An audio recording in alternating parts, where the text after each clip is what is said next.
आज की कहानी उत्तर प्रदेश की राजधानी लखनऊ की जमीन से है। ये कहानी क्राइम केस की इन्वेस्टिगेशन करने वाले एक पुलिस ऑफिसर की है। क्राइम की दुनिया में कई ऐसे केस मिल जाएंगे जहां क्राइम की गिरफ्त में खुद पुलिस ऑफिसर्स आ गए थे। ये केस भी कुछ उसी तरह से था। अचानक से 2006 में लखनऊ पुलिस स्टेशन कृष्णा नगर थाने से एक काबिल सब इंस्पेक्टर गायब हो गए। उस सब इंस्पेक्टर ने अपने पूरे करियर में ऐसा कभी नहीं किया था। कई दिनों तक थाने के बाकी लोग उसका इंतजार करते रहे, पर उसकी कोई खबर नहीं मिली। काफी समय बाद उस सब इंस्पेक्टर की एक खबर आई जिसने पूरी लखनऊ पुलिस को सतर्क कर दिया था। आखिर कहां गायब हो गया था लखनऊ के कृष्णानगर थाने का सब इंस्पेक्टर? क्या दोबारा लखनऊ ने उस सब इंस्पेक्टर को जिंदा नहीं देखा? आखिर क्या था इस मिस्ट्री का राज?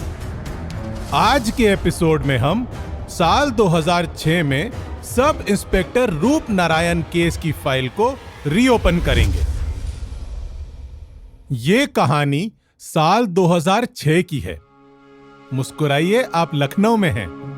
ट्रैफिक के शोर के बीच सब इंस्पेक्टर रूप नारायण ने 16 अक्टूबर 2006 की शाम इस सरकारी बोर्ड की तरफ देखते हुए कहा था, भैया क्यों मुस्कुराएं? यहां ड्यूटी से छुट्टी नहीं मिल रही और ये सरकारी बोर्ड कहते हैं कि मुस्कुराइए।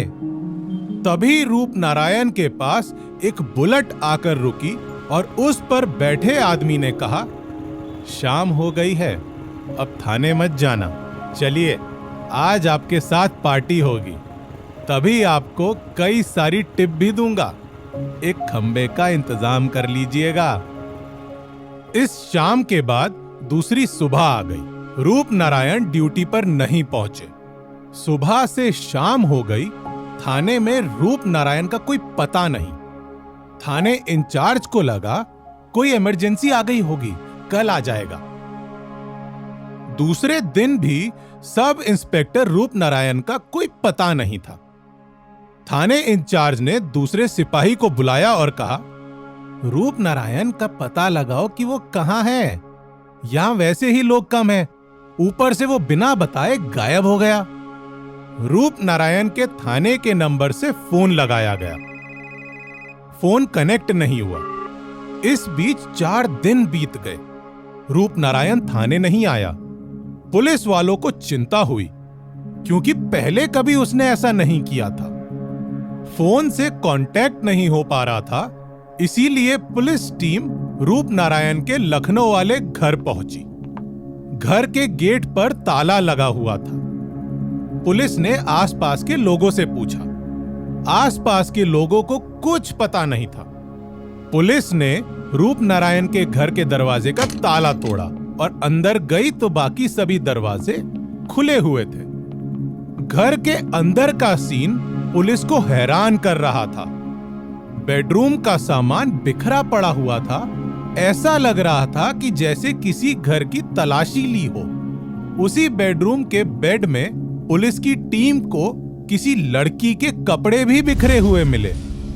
पुलिस वालों को पता था कि रूप नारायण लखनऊ में अकेला रहता है। इसी के साथ ड्राइंग रूम में एक शराब की बोतल खाली पड़ी थी। उसके साथ 3-4 ग्लास भी थे, जो इस बात का इशारा कर रहे थे कि उस जगह कुछ दिनों पहले कुछ लोगों ने शराब पिया था। पुलिस की टीम ने यह सब देखकर तुरंत रूप नारायण की तलाश शुरू कर दी। पुलिस को इन्वेस्टिगेशन में पता चला कि रूप नारायण ने अपनी पर्सनल लाइफ के बारे में ज्यादा बातें किसी को नहीं बताई थी। काफी जांच के बाद पुलिस की टीम को उसकी बीवी के बारे में पता चला। पुलिस की टीम एक गाड़ी से रूप नारायण की बीवी से मिलने पहुंची। वहां भी पुलिस को मायूसी ही मिली। उन्हें पता चला कि रूप नारायण और उसकी बीवी अलग हो चुके थे। दोनों अलग अलग अपनी जिंदगी जी रहे थे। पुलिस को सब इंस्पेक्टर की बीवी के ऊपर शक हुआ। उन्होंने काफी सख्ती से बीवी से पूछताछ की। फिर सब इंस्पेक्टर की बीवी ने बताया, हमारी शादी इसलिए टूटी थी क्योंकि रूप नारायण नाड़े का ढीला आदमी है। वो मेरे साथ लॉयल नहीं था। उसकी लाइफ में किरण नाम की एक दूसरी लड़की आ गई थी। वो किरण से प्यार करने लगा था और एक दिन मैंने दोनों को बिना कपड़ों के बिस्तर पर पकड़ लिया था। वो लड़की रूप नारायण के घर में भी आती थी और उसके साथ रात बिताया करती थी। पुलिस की टीम ने लखनऊ के कंट्रोल रूम में फोन किया और कहा, पता लगाइए कि आसपास के थानों में कहीं किरण नाम की लड़की की गुमशुदगी की रिपोर्ट लिखवाई गई है क्या? पुलिस ने किरण नाम की लड़की को बहुत ढूंढा पर कोई कामयाबी नहीं मिली। इस केस में अब बड़े अधिकारी की एंट्री हुई और उन्होंने टीम से कहा, पता करो डिपार्टमेंट में और लखनऊ में रूप नारायण के कौन कौन से दोस्त हैं और उसकी बीवी के नंबर को भी तुरंत सर्विलेंस में डालो। रूप नारायण की बीवी के नंबर को सर्विलेंस में डाला गया पर पुलिस को कुछ खास नहीं मिला। इसी के साथ रूप नारायण के किसी खास दोस्त के बारे में भी कुछ पता नहीं चल रहा था।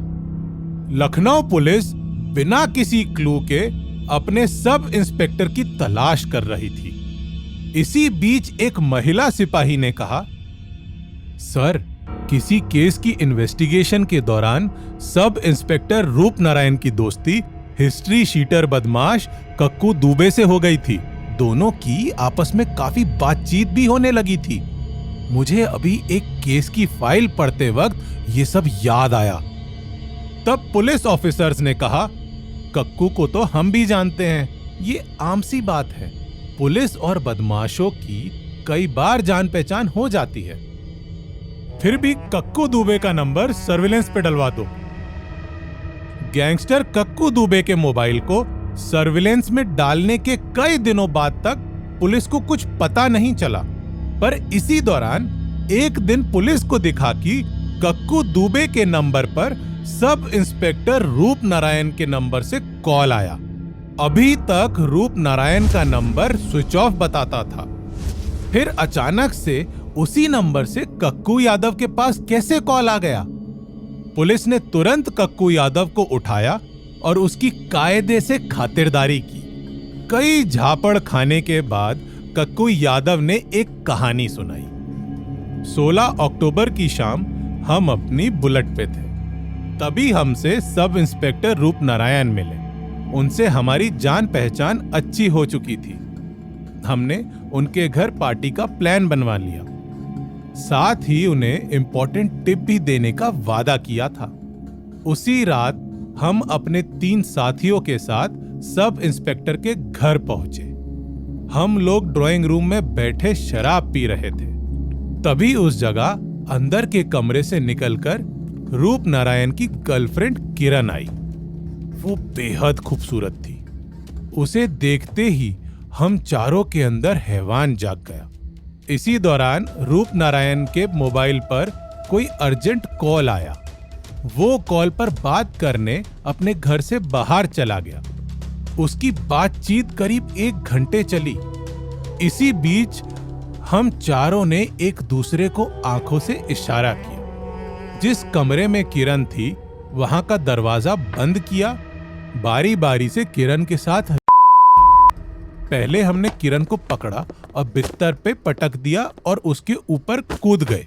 वो चिल्लाती रही पर हम नहीं रुके। उसका करने के बाद हम लोगों ने एक तार से किरण का गला दबाया और उसे खींचते हुए पीछे की तरफ ले गए, जहां उसे बेरहमी से मार दिए।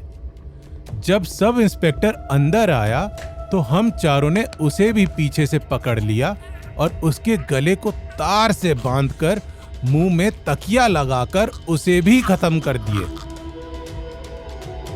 जब हम लोगों का नशा उतरा तो हम डर गए, पर उस वक्त हम कुछ बदल नहीं सकते थे। हम लोगों ने रूप नारायण के घर से 1.5 लाख रुपए, कीमती सामान और मोबाइल फोन उठा लिए। दोनों की लाश को गाड़ी में भरे, घर से खून साफ किया और गाड़ी को स्टार्ट करके लखनऊ से बाहर निकल गए। सही मौका देखकर नदी में उन दोनों की लाश को फेंक दिया। पुलिस ने कक्कू यादव के बताने पर बाकी 3 मुजरिमों को भी गिरफ्तार कर लिया। सभी को डबल मर्डर केस का आरोपी बनाया और चार्जशीट कोर्ट में पेश कर दी। अभी कोर्ट से फैसला आना बाकी है। कक्कू यादव समेत 3 मुजरिम जेल की 4 दीवारी में बंद हैं। ये थी कहानी एक ऐसे डबल मर्डर केस की जिसकी परतों को मोबाइल फोन ने खोला था। अगर मुजरिम सब इंस्पेक्टर के मोबाइल को यूज नहीं करते तो शायद सब इंस्पेक्टर रूप नारायण का केस भी कई फाइल्स की तरह धूल की परतों में छुप गया होता।